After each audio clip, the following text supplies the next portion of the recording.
बिस्मिल्लाहिर्रहमानिर्रहीम। व्यूअर्स, अस्सलाम वालेकुम रहमतुल्लाहि व बरकातुहू। उम्मीद है आप सब ठीक होंगे।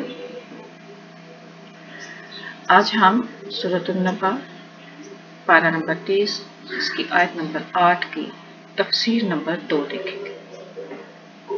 अऊज़ु बिल्लाहि मिनश शैतानिर रजीम। बिस्मिल्लाहिर रहमानिर रहीम। रब्बि इश्रह ली सदरी व यस्सिर ली अमरी वहलुल उक़दतम मिन लिसानी यफ़क़हू क़ौली रब्बि ज़िदनी इल्मा। जी व्यूअर्स, व ख़लक़नाकुम अज़वाजन, और पैदा किया हमने तुमको अज़वाजन जोड़े जोड़े। इसकी हमने कल तफसीर नंबर 1 देखी थी। ज़ौज के हवाले से, जिसका मतलब था कि हर चीज़, हर एक वो चीज़ जिसके साथ इसकी जिन्स में से एक और वजूद है। आज हम इसकी तफसीर देखेंगे। इसका एक मानी ज़ौज का सिनफ। तो सिनफ के हवाले से हर चीज़ की, जो सिनफ का मतलब होता है हर चीज़ की किस्म, उस हवाले से हम इसकी तफसीर देखेंगे।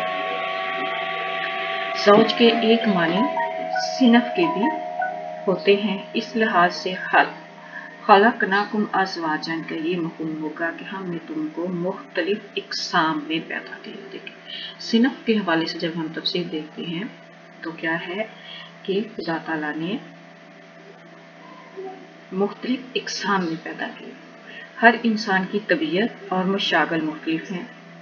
अब मुख्तलिफ इक़साम कैसे होंगी देखते हैं कि हर इंसान की तबीयत और मशागल मुख्तलिफ हैं। कोई दुनिया में मशगूल है और कोई दीन में मशगूल है।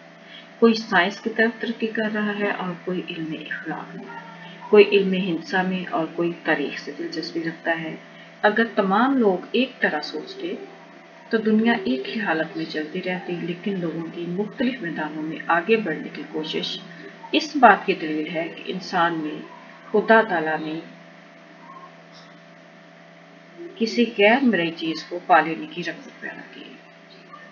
मतलब इंसान मुख्तलिफ मैदानों में चलते हैं और किसी ऐसी चीज को पाने की कोशिश, और इसके अंदर ये तड़प रखी है कि वो इस मख्फी और गैर मरई चीज को हासिल करने की जद्दोजहद करे। चुनाचे इसी कोशिश और तलाश में कोई किसी तरफ दौड़ रहा है और कोई किसी तरफ।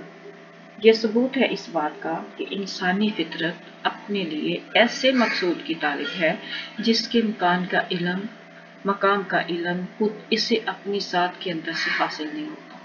इसलिए वो इसे मुख्तलिफ तरीकों से तलाश करने की कोशिश करता है और ये हालत चलती चली जाती है, यहाँ तक कि खुदा ताला अपना कलाम नाज़िल करके इस मकसद को ज़ाहिर कर देता है। फिर इंसान को तसल्ली मिलती है और वो समझता है कि इसने मकसद पा लिया है जिसके लिए वो कोशिश कर रहा था। देखिए, यहाँ पे बात बहुत गहरी है कि इंसान के अंदर एक ऐसी जुस्तजू है कि वो खुद को और कायनात को किस तरह से देखता है, कुछ तलाश करता है जो उसे नहीं मिलता और उसे कलाम इलाही से मिलता है, फिर वो खुद को तलाश कर लेता है। यानी कलाम इलाही जो है वो इंसान को अपने आप को तलाश करने की जो ज़रूरत है उसको पूरा करता है। गोया एक तरफ ज़मीन और जबाल की पैदाइश और दूसरी तरफ इंसान की अपने मकसद के हसूल के लिए कोशिश। इस बात का सबूत है कि इंसान के सामने बहुत बड़ा मकसद है।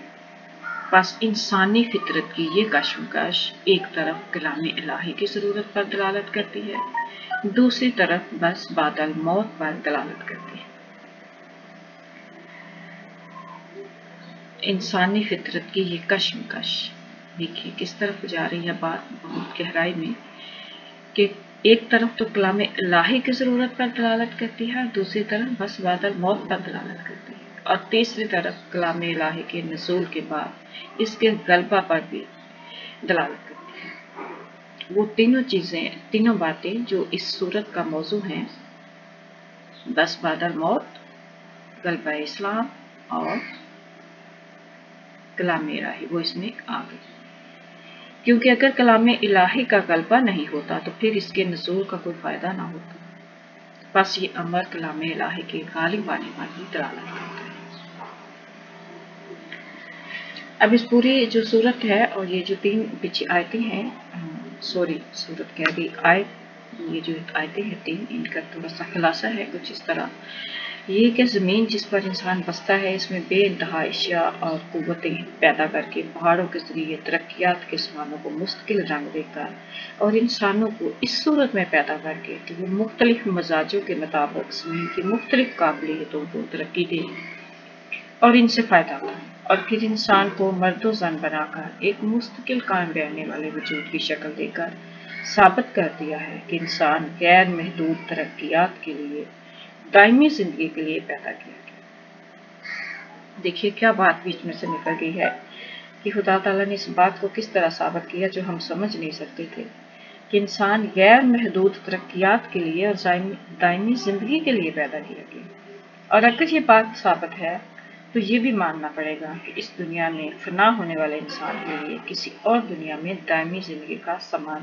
مہیا ہونا چاہیے، اور اس دائمی زندگی کے لیے کوئی ہدایت نامہ بھی ہونا چاہیے، اور اس ہدایت نامہ پر چلنے والوں کے لیے کامیابی کی ضمانت بھی ہونی چاہیے۔ دیکھیے بات سے بات کیسے نکلتی ہے، ورنہ کارخانہ عالم بیکار محض ثابت ہوتا ہے۔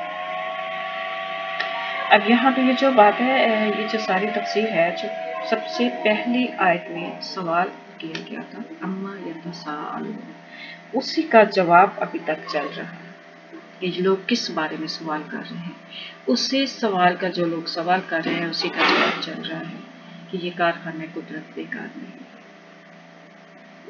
انسان دائمی ترقی اور دائمی رہنے والی زندگی کی طرف کوشش کر رہا ہے۔